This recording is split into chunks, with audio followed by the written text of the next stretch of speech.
Sobat Maestro, sesaat lagi Anda akan mendengarkan Blog Airtime bersama Pendeta James Tuhumuri dari Healing Harmony. Selamat mendengarkan.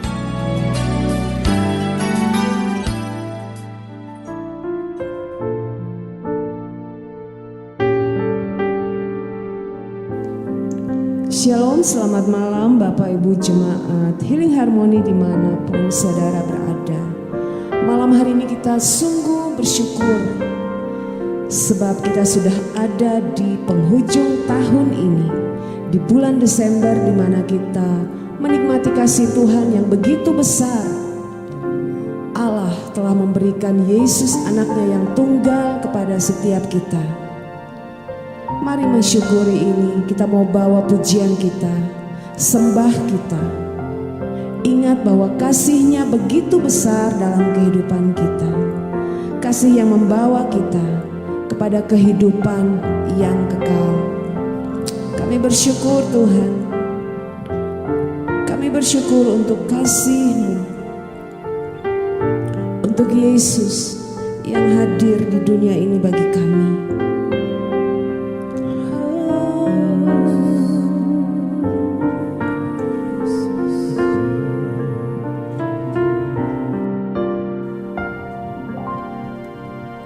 Seorang anak telah lahir untuk kita, seorang putera di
bagi setiap kami.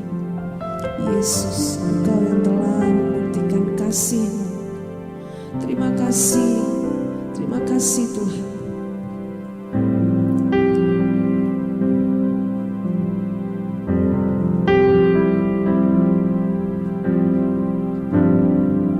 Mari sama-sama angkat pujian. Kau telah buktikan cinta-Mu padaku, Kau membayarku dengan hidup-Mu. Ku bersyukur yang ada padaku, semuanya milik-Mu. Ku persembahkan seluruh hidupku di mezbah-Mu. Hanya Kau yang menjadi tempat jawaban. Hanya Kau tempatku berharap. Berjalan bersama-Mu, ku takkan goyah, sebab tangan kasih-Mu tersedia bagiku. Selamanya Kau ku cinta.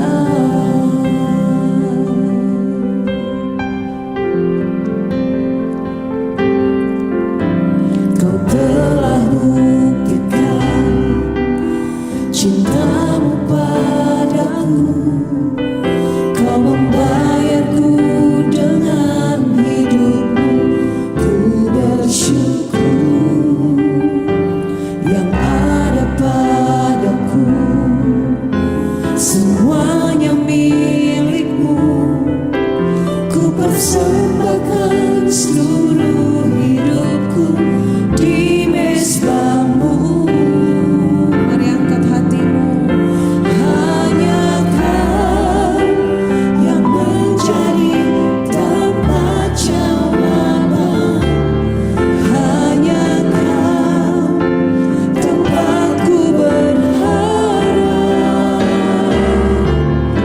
Berjalan bersama-Mu, ku takkan goyah, sebab tangan kasih-Mu tersedia bagiku. Selamanya Kau ku cinta. Mari lebih lagi angkat suaramu. Hanya Kau yang menjadi tempat jawaban. Hanya Kau tempatku bersama. Berjalan bersama dengan Yesus. Bersama-Mu, ku takkan goyah, sebab tangan kasih-Mu tersedia bagiku. Selamanya Kau ku cinta. Sebab tangan kasih-Mu, sebab tangan kasih-Mu, amin, tersedia bagiku. Selamanya Kau ku cinta. Merry Christmas, saudara yang diberkati Tuhan Yesus, dimanapun saudara berada di ruang dengar saudara. Selamat menikmati kasih Kristus dalam perayaan Natal di tahun 2025. Hari ini bersama dengan saya James Tuhumuri dan Healing Harmony Singers, mari menikmati akan kebenaran firman Allah di ruang dengar saudara. Bapak Ibu saudara yang diberkati Tuhan, dua orang bersaudara miliarder berkebangsaan India, yang pertama bernama Mukesh Ambani dan yang satunya bernama Anil Ambani. Keduanya sangat mencintai istri mereka. Karena cintanya kepada sang istri, Mukesh menganugerahkan istrinya yang bernama Nina dengan pemberian sebuah jet Airbus A319 senilai $60 juta dengan interior yang super mewah. Melihat itu, saudara Mukes yang bernama Anil Ambani juga tidak mau kalah. Kemudian ia menganugerahkan atau memberi kepada istrinya yang bernama Tina sebuah kapal pesiar super mewah. Hadiah tersebut dilaporkan menghabiskan kira-kira 34 juta euro atau senilai 591 miliar. Wow. Saudara, tidak banyak orang tahu juga bahwa bangunan paling terkenal di India, Taj Mahal, adalah sebuah hadiah. Penguasa Mughal Shah Jahan menghabiskan setara dengan 827 US dollar untuk istri kesayangannya. Saudaraku, ibu-ibu yang mendengar program ini, siapa yang tidak bahagia jika dianugerahkan pemberian seperti itu? Tetapi tahukah saudara bahwa hari-hari ini kita merayakan Natal, dan Natal mengingatkan kita tentang pemberian terbaik Allah, yaitu hidupnya sendiri dan kasih sejatinya. The greatest gift and endless love. Saudara, di antara pelbagai anugerah dan pemberian terbaik yang Allah limpahkan bagi kita, ada dua hal yang ingin saya hadirkan bagi kita sebagai berita Natal pada hari ini. Yang pertama, Natal mengingatkan kita akan cinta sejati. Saudara, tentunya ada banyak kasih dan cinta yang saudara temukan di dunia ini. Tapi hari ini saya mau katakan, satu-satunya kasih sejati, satu-satunya cinta sejati hanya Anda temukan di dalam Yesus Kristus Tuhan kita. Di dalam Dia kita menemukan cinta yang tidak pernah berakhir, teruji melalui rentangan sang waktu. Allah telah melibatkan hati dan perasaannya ketika Ia menciptakan kita, sehingga Ia tidak rela ketika ciptaan yang dicintainya menjadi milik orang lain. Ketika manusia berpaling dari cinta Allah dan menjadi tawanan dosa, dan sebagai tuntutannya adalah maut, sesuai dengan kebenaran kitab suci dalam Ulangan 19 ayat 21, sebab berlaku nyawa ganti nyawa, mata ganti mata, dan gigi ganti gigi, tangan ganti tangan. Lalu kemudian ketika Taurat tidak menjadi jawaban untuk menuntaskan masalah dosa manusia, Allah tidak mau membiarkan manusia kena hukuman. Ia turun dari tatanya yang mulia untuk menyelamatkan manusia dari tuntutan Taurat dengan hidupnya sendiri, dengan cintanya yang kita sebut kasih karunia. Saudara, kasih karunia oleh Yesus Kristus melalui peristiwa salib yang memalukan itu telah mengubah sejarah kita yang ada di tempat ini, baik saudara yang mendengarkan juga di rumah. Dan di kayu salib yang berdarah-darah itu telah terjadi pertukaran karena cintanya kepada kita. Mulai dari palungan sampai di salib, itu adalah bukti cinta sejati. Kasih karunia yang dinyatakan oleh Yesus Kristus menembus batas atas tuntutan hukuman karena dosa, sehingga kita yang harusnya terhukum menjadi terampuni. Kita harusnya terkutuk menjadi terberkati. Kita yang hidup dalam ketidakbenaran diubah menjadi orang-orang yang dibenarkan secara cuma-cuma. Inilah kasih karunia, tidak dilahirkan dari peraturan dan ketetapan, melainkan lahir dari cinta Tuhan yang terdalam. Haleluya. Berbahagialah setiap saudara dan saya yang menjadi objek kasih dan cinta Tuhan. Bapak Ibu, saudara yang diberkati Tuhan, seorang yang mengalami langsung cintanya Yesus yang bernama Kefas, atau yang kita kenal sebagai Petrus, murid yang paling heboh, paling bersemangat, dan tekadnya untuk mengikuti jejak guru tidak dapat diragukan lagi.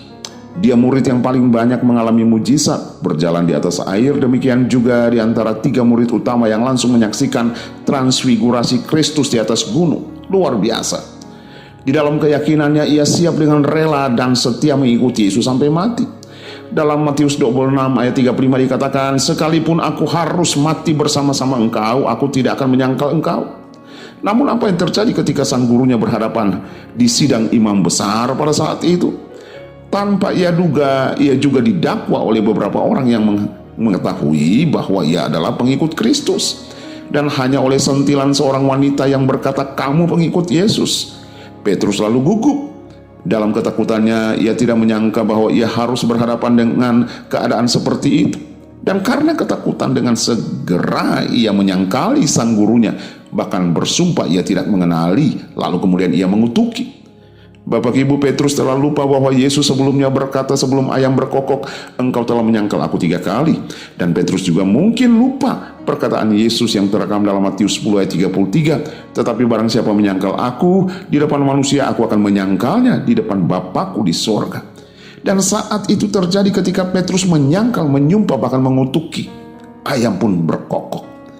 Saudara, posisi Petrus pada saat itu tidak jauh dari Yesus. Dan ketika hal itu terjadi, Yesus menatap Petrus.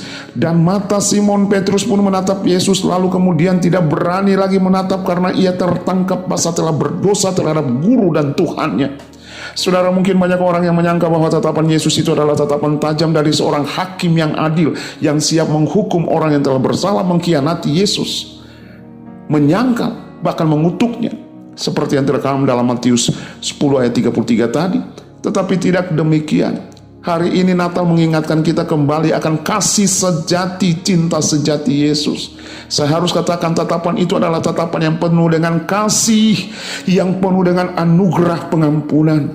Selanjutnya kitab suci merekam dengan jelas peristiwa kebangkitan Tuhan Yesus di dalam Markus 26 ayat 6 sampai 7. Dikatakan bahwa kamu mencari Yesus orang Nazaret yang disalibkan itu, dia telah bangkit, dia tidak ada di sini.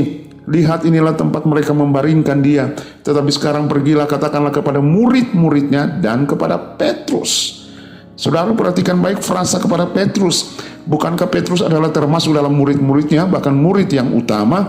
Mengapa malaikat berkata kepada Petrus? Hari ini saya mau katakan bahwa tidak pernah ada dalam sejarah seorang pemimpin yang dalam perjuangannya telah dihianati oleh orang kepercayaannya. Dan ketika pemimpin tersebut merebut kemenangan dari maut, ia tetap masih memberikan kepercayaan kepada orang yang pernah menyangkalnya dan mengkhianatinya. Yang saya tahu, saudaraku, tidak pernah terjadi. Yang terjadi pengkhianat, penyangkal, dan pengutuk mestinya menerima hukuman.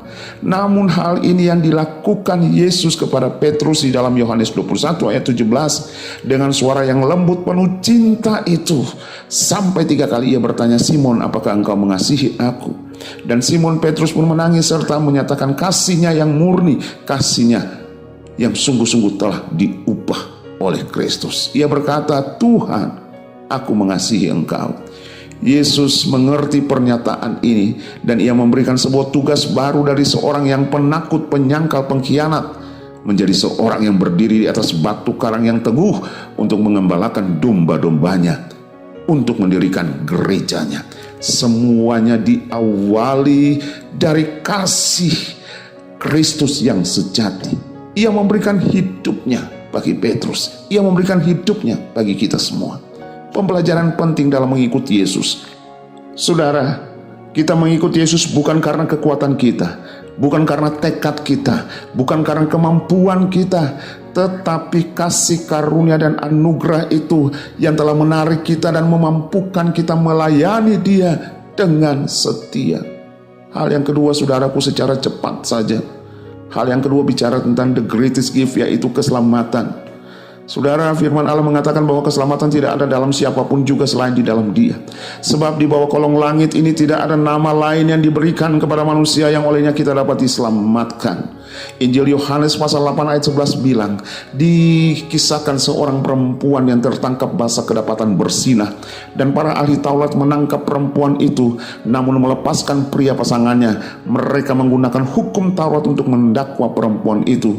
Dalam keadaan ketakutan, depresi seperti itu, perempuan tersebut tidak memiliki sedikit pun celah untuk lolos dari hukuman rajam yang berlaku pada saat itu. Dan para ahli Taurat telah memegang batu di tangan mereka, telah siap merajam perempuan itu tanpa belas kasihan sedikit pun, karena tuntutan hukuman Taurat yang berlaku. Dan saat itu terjadi di depan Yesus. Para ahli Taurat sangat yakin bahwa Yesus tidak akan punya dalil untuk membebaskan perempuan itu karena Taurat. Bagaimana dengan perempuan berdosa ini? Sudah pasti ia stres, ketakutan, putus asa. Ia pasti berpikir tidak ada peluang untuk selamat, tidak ada harapan lagi untuk hidup karena batu untuk merajam sudah tersedia di tangan para ahli Taurat. Tetapi Yesus berdiri di antara perempuan itu dan para ahli Taurat, dan ia berkata, barang siapa di antara kamu yang tidak berdosa, hendaklah ia yang pertama melemparkan batu kepada perempuan itu. Ia kemudian menulis sesuatu di tanah dan Alkitab tidak mencatat apa yang Yesus tulis. Tetapi mungkin saja Yesus sementara menulis dosa-dosa tersembunyi yang mereka lakukan. Yesus kemudian menemplak mereka karena semuanya tersingkap di hadapannya. Saudara, perempuan berdosa yang di dalam keadaan stres, ketakutan, tidak ada peluang selamat. Harapan hidup itu mulai merangkak, menghampiri sepasang kaki di depan matanya dan menyentuh kaki itu. Lalu kemudian dengan sedikit keberanian mengangkat kepalanya, ia melihat ada tangan yang terulur menyambut dia, dan perempuan itu pun mengangkat tangan meraih tangan yang terulur kepadanya. Dan ketika ia berdiri, mungkin masih dalam keadaan gemetar, ia bertemu dengan sepasang mata yang menatapnya dengan penuh lembut dan dengan penuh kasih dan wibawa.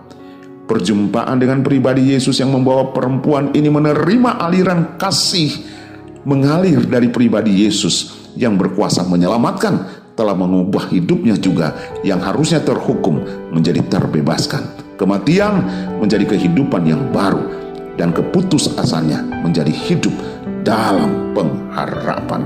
Haleluya. Ingatlah saudaraku yang terkasih, pesan Natal malam hari ini.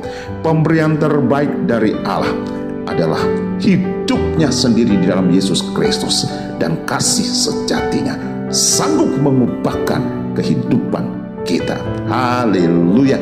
Haleluya. Dari studio ini saya James Tuhumuri dan Healing Harmony Singers sekali lagi mengucapkan Merry Christmas buat saudara semua, dan selamat memasuki tahun baru di dalam pengharapan yang pasti di dalam Tuhan Yesus Kristus. Tuhan Yesus memberkati.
Sobat Maestro, Anda baru saja mendengarkan Blog Airtime bersama Pendeta James Tuhumuri dari Healing Harmony.